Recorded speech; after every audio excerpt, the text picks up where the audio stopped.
Hi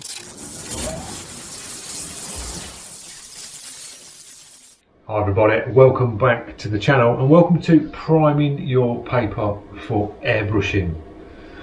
Now, why would you want to prime paper when you can go out and buy the fancy airbrush papers?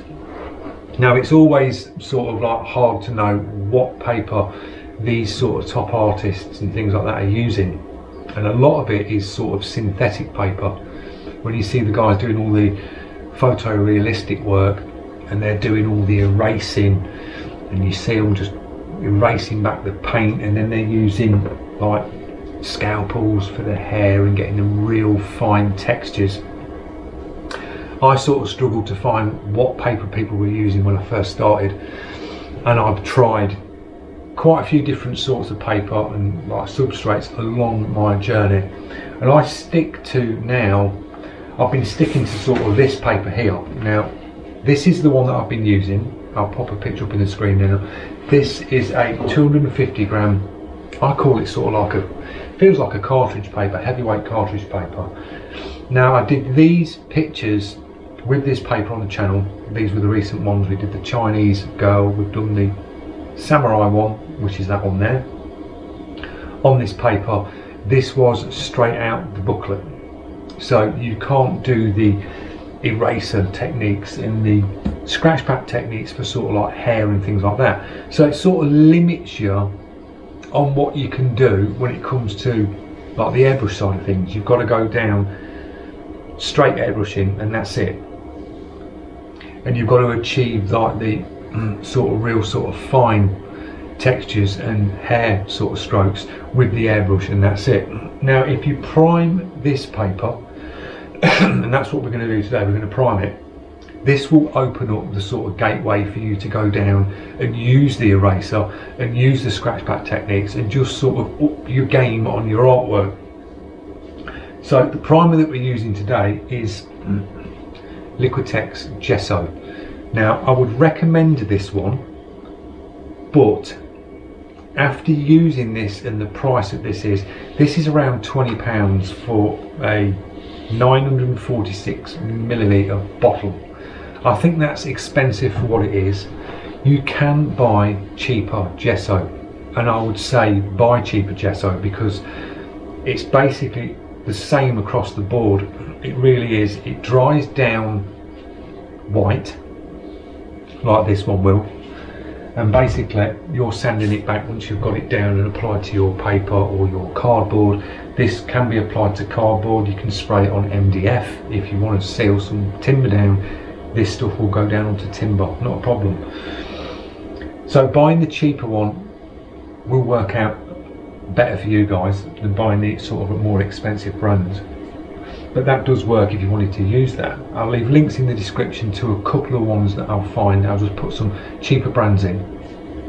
Don't worry that they're cheaper brands and think, oh, it must be cheap, it can't be very good. It's basically a liquid plaster at the end of the day, and you're thinning it down, either painting it on or spraying it on. We're going to be spraying it today. If you were to paint it on with a paintbrush, you can do that. You can do it straight out the bottle. You could pour some on the paper, paintbrush it on, give it a coat, you'd let that dry, and then you'd give it another coat, let that dry, give it another coat, and then you will sort of sand it back.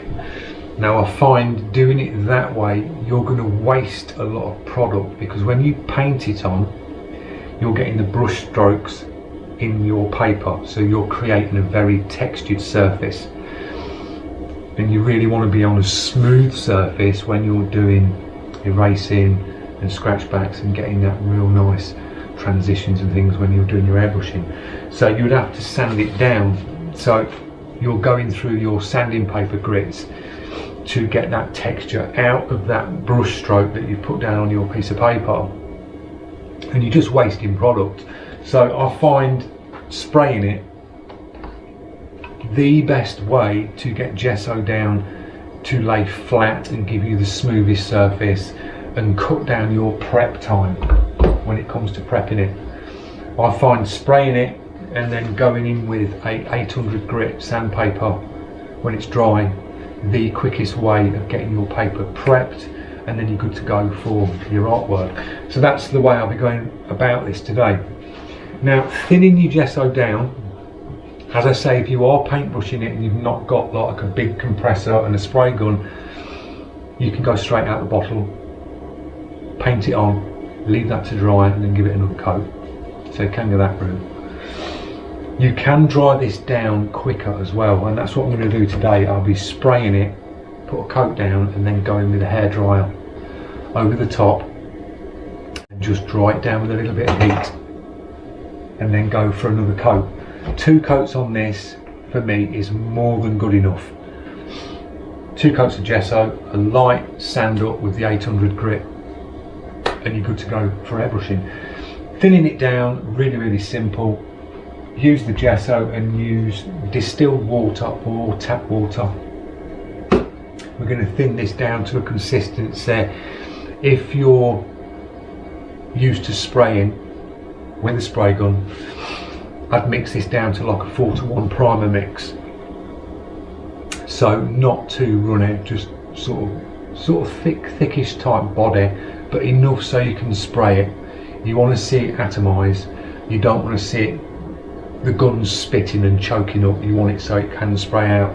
I'm using a minimal of 1.4mm setup on the spray gun, full fan, full fluid, and around 23-24 psi. You'll be good to go. So I'll stick you in some time lapses on this.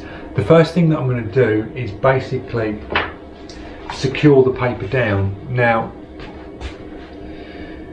roll up some masking tape on a piece of cardboard or a piece of timber, put 4 corners of masking tape rolled over, and then stick your paper down. Now, the reason why I say stick your paper down is when you paint or spray gesso onto sort of paper like this, it will dry and it will start to curl up, because it's drying down plaster, and it's like it wants to come back on itself and curl up. If you get that problem where you've sprayed it or you've painted it, you walk out your studio, you come back the next day and it looks all like this, don't worry.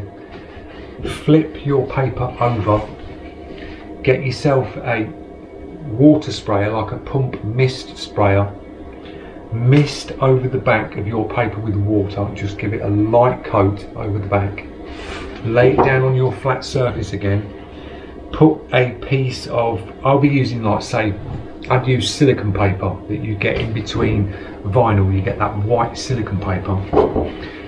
Drop a piece of silicone paper, silicone side down, over the top, and then just put another piece of board on and put some weight on it and press it. Press it for a couple of hours. The moisture will evaporate out the paper, and then it will just flatten your paper down and you're good to go. Don't worry if it curls up. I've had it in here where it's gone right round and it's curled, and I just misted over the back, laid all the sheets on top of each other with silicone paper in between, put another board over the top, and then just chucked a couple of 5-litre cans of paint on top, pressed it down, just left it for a few hours, and then your paper's nice and flat and you're good to go. So that can be done. So that's what we're going to do. We're going to masking tape these pieces down, and we'll get some primer down on this paper. So I'll see you in the first time lapse.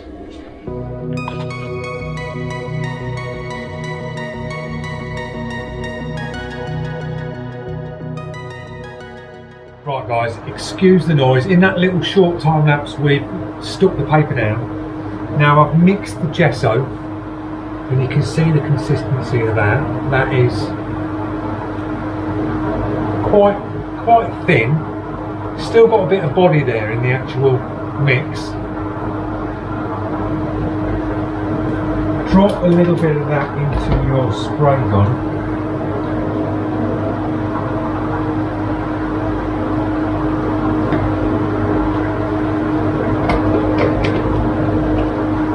And now you're good to go for spraying it. So respirator on, I've turned the extractor on, that's what the noise is. Give this one coat, and then I'll move the hairdryer over, just dry it off, and then give it one more coat, and that piece will be good to go. I'll run you through real time the first one, and then I'll time lapse the last 3 more pieces, and then I'll give you a little chat at the end.